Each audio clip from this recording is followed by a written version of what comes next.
Salli wa sallim alaik, salli wa sallim alaik Rasul.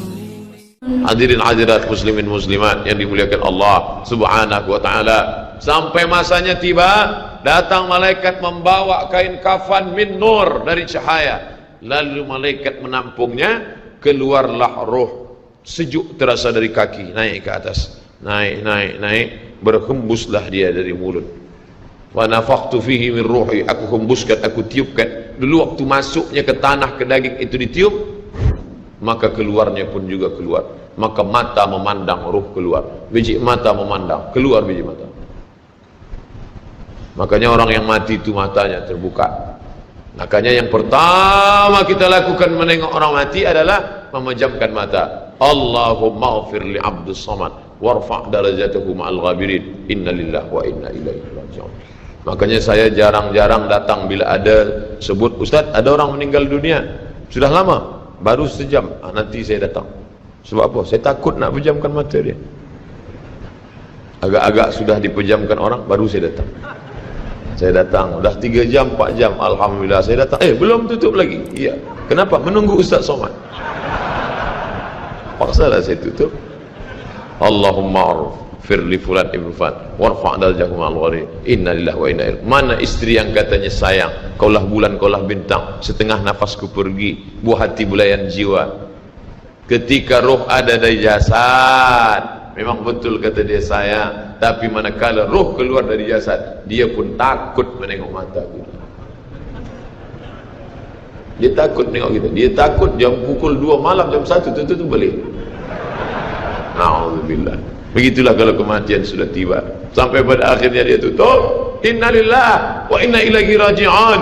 Selepas itu roh pun keluar, dibawa. Kalau dia baik, roh itu dibawa, dimasukkan ke dalam kain kafan min nur. Hadis riwayat Ahmad bin Hanbal. Lalu dibawa oleh malaikat sampai ke pintu langit. Malaikat bertanya, inikah orang yang amalnya selalu dibawa pagi, dibawa petang? Inikah orang yang amalnya selalu dibawa hari Kamis? Inikah amalnya yang selalu dibawa pada bulan nisfu Sya'ban? Ya, inilah orangnya. Kam min masyhurin fil ardi walam yakun ma'rufan fis sama. Bukan hadis. Berapa banyak orang yang namanya masyhur di bumi, tapi malaikat tak mengenal dia. Tapi berapa banyak orang yang tak masyhur di bumi, tapi malaikat mengenal dia. Mengapa? Karena amalnya pagi dan petang dibawa oleh malaikat. Orang ini mana? Belum datang. Orang ini mana? Belum datang. Orang ini mana? Belum datang. Disambut dia, disambut kedatangannya. Masya Allah, tabarakallah. Mudah-mudahan kita termasuk orang yang disambut oleh malaikat karena amal soleh kita. Maka bila saya datang di suatu majlis, malam tadi datang di Shah Alam, orang menyambut ramai. Malam ini datang ke Masjid Muaz bin Jabal, ramai. Esok malam di Terengganu datang, tak tahu entah ramai entah tidak. Ramai. Dalam hati, hai Abdul Somad, apakah malaikat akan menyambut engkau nanti juga dalam keadaan ramai? Kalau engkau ikhlas, iya. Tapi kalau tidak ikhlas, na'udzubillah. Nabi Isra Mi'raj berjumpa dengan orang yang sudah lama mati. Bagaimana rasa kalian mati? Apa kata mereka? Seperti kambing yang dikuliti hidup-hidup, seperti tebasan pedang di tempat yang sama beratus kali, seperti kail mata pancing yang masuk ke dalam kulit yang basah, ditarik, disentapkan sehingga terikut dagingnya sampai keluar. Makanya selalu kita berdoa, Allahumma hawwin alaina fi sakaratil maut, taubatan qabla al maut, taubat sebelum mati, wa rahmatan indal maut, dapat rahmat ketika mati, wa maghfiratan ba'dal maut, mendapatkan ampunan sebelum mati. Allahumma hawwin alaina fi sakaratil maut. Makanya doa selamat itu baca pelan. Baca pelan, renungkan. Ini sekarang banyak orang baca doa selamat cepat-cepat. Maut.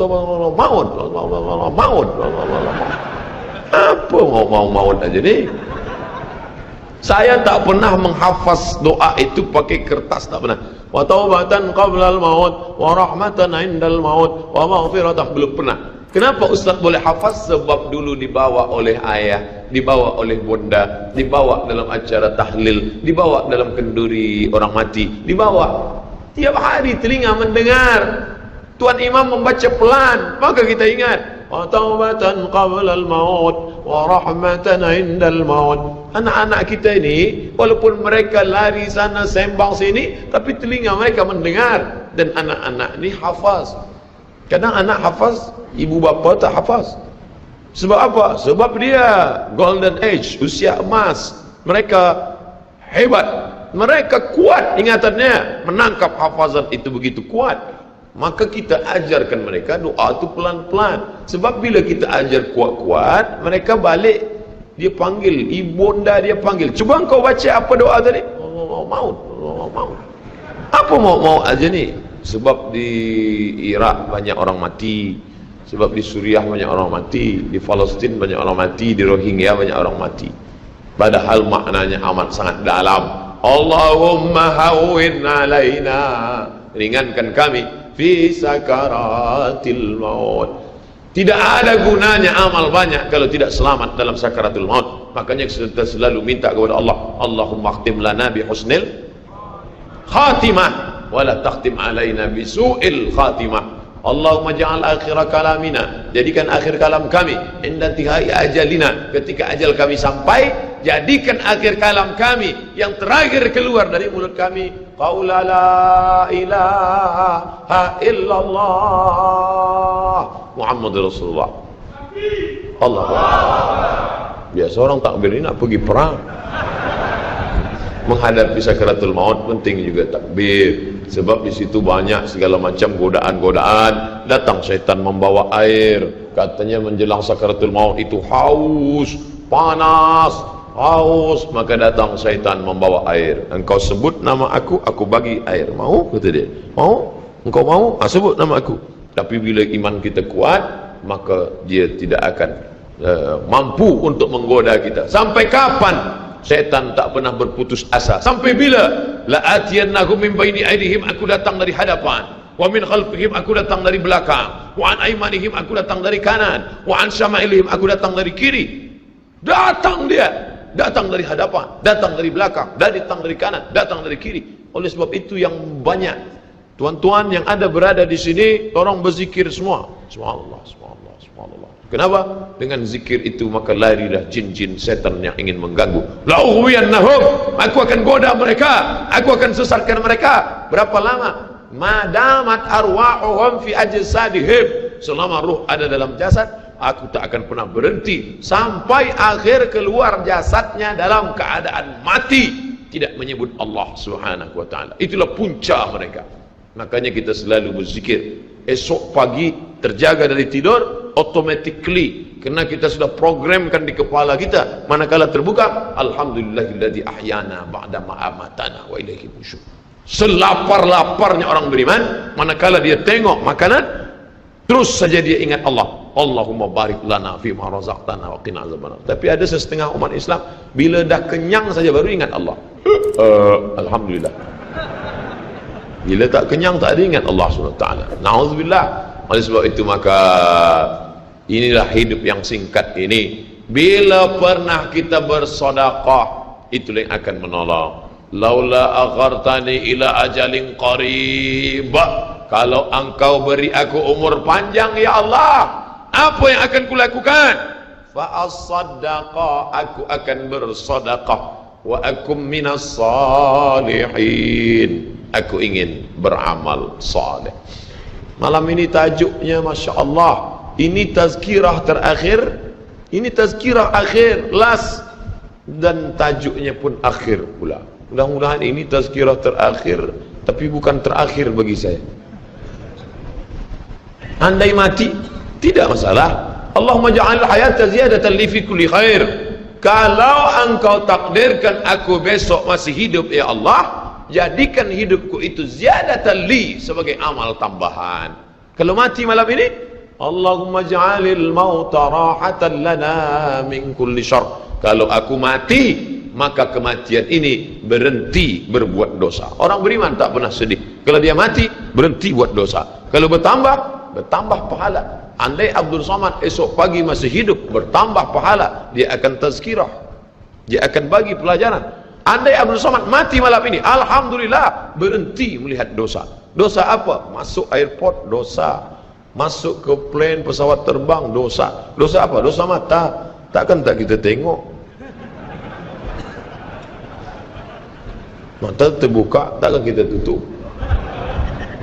Maka orang beriman sentiasa menjaga dirinya, tak pernah dia berkeluh kesah, tak pernah dia mencaci maki. Kenapa aku matikan aku ya Allah? Kenapa umurku pendek ya Allah? Ridha kepada Allah. Itu yang selalu kita katakan, raditu billah rabba wa bil islami dina wa bi muhammadin nabiyyan wa rasula. Aku ridha. Ada yang lebih hebat daripada haji mabrur, ada yang lebih hebat daripada jihad fisabilillah, ada yang lebih hebat daripada zikir dan baca Quran. Apa dia? Ridha bi qada'illah, ridha menerima keputusan Allah. Makanya banyak lelaki yang ridha manakala meninggal istrinya, datang orang, apa tuan tak menangis? Aku ridha menerima ini, Ustaz. Memang dah lama aku tunggu-tunggu. Oh, ini bukan ridha, ini memang penyakit. Oleh sebab itu maka makna ridha adalah tak berkeluh kesah. Setelah orang masuk ke dalam surga, mendapatkan kenikmatan surga, Allah bertanya, "Madza turidun?" Hai penghuni surga, apa lagi yang kalian inginkan? Apa kata penghuni surga? Ridhaka. Tapi kau sudah masuk surga, ada yang belum kami dapat. Apa dia? Ridhamu. Yang mendapatkan ridha Allah hanya orang yang ridha menerima keputusan Allah Subhanahu wa taala. Man lam yarda bi qada'i, sesiapa sahaja yang tak ridha menerima takdirku, walam yasbir bi bala'i, yang tak sabar menerima ujianku, falyatlub rabban siwaya, carilah Tuhan selain aku. Hadis ini dhaif. Tapi untuk targhib wa tarhib, untuk berikan semangat beramal, untuk fadail amal boleh dipakai, kerana ia bukan masalah akidah, bukan masalah halal haram. Jangan permasalahkan masalah. Bila kita sudah beramal, sudah baik, tak usah berkelahi masalah khilafiyah, masalah kecil-kecil, masalah sepele, masalah remeh-temeh. Kerana ini hanya akan merosakkan hati kita sahaja. Berapa banyak hati rosak disebabkan masalah-masalah. Assalamualaikum warahmatullahi, Assalamualaikum warahmatullahi. Apa salam-salam ni? Padahal hati sedang lembut. Selama ini dia berzina, selama ini dia minum khamar, selama ini dia mabuk, tak ada pernah orang marahkan dia. Tiba-tiba dia dah taubat, dia masuk masjid, Assalamualaikum warahmatullahi, Assalamualaikum warahmatullahi. Dia nak salaman, apa salam-salam? Tak boleh salam selepas sembahyang. Ini bid'ah, wa kullu bid'atin dhalalah, wa kullu dhalalatin finnar. Kata dia dalam hati, aku mabuk 20 tahun, tak ada orang bagi tahu mabuk tu haram. Ini aku dah taubat, salam kau kata ramah. Ha, kata dia. Dia tinju. Bila sebelum sembahyang tadi belum ada bersalaman, selepas sembahyang baru bersalaman, hukumnya sunnah, mustahab, dianjurkan, disukai, kata Imam Nawawi. Belum sembahyang tadi tak ada salam, sebab dia lambat. Allahu Akbar. Lepas sembahyang dia salam, mustahab, dianjurkan, baik, tak salah. Bila sebelum sembahyang tadi sudah bersalaman, salam Haji, salam Datuk, salam Tuan, masuk ke masjid, selepas sembahyang dia salam balik, mubah, tak jadi masalah. Yang tak boleh dalam sembahyang bersalaman, itu tak boleh. Datuk sehat, itu tak boleh. Oleh sebab itu mari kita jaga hati kita yang dah baik, yang dah elok ni, jangan dirosakkan hanya kerana masalah-masalah kecil, masalah-masalah khilafiyah. Melunakkan hati. Kayu patah boleh disambung, kaca retak boleh direkat, tapi hati rosak, kemana obat akan dicari. Oleh sebab itu memperbaiki dengan akhlak. Al-adab fawqal ilmi, adab lebih tinggi daripada ilmu. Tak ada guna banyak ilmu, banyak kaji banyak, tapi menyakitkan hati orang. Ada yang lebih hebat daripada ilmu, apa dia? Adab. Al-adab fawqal ilmi.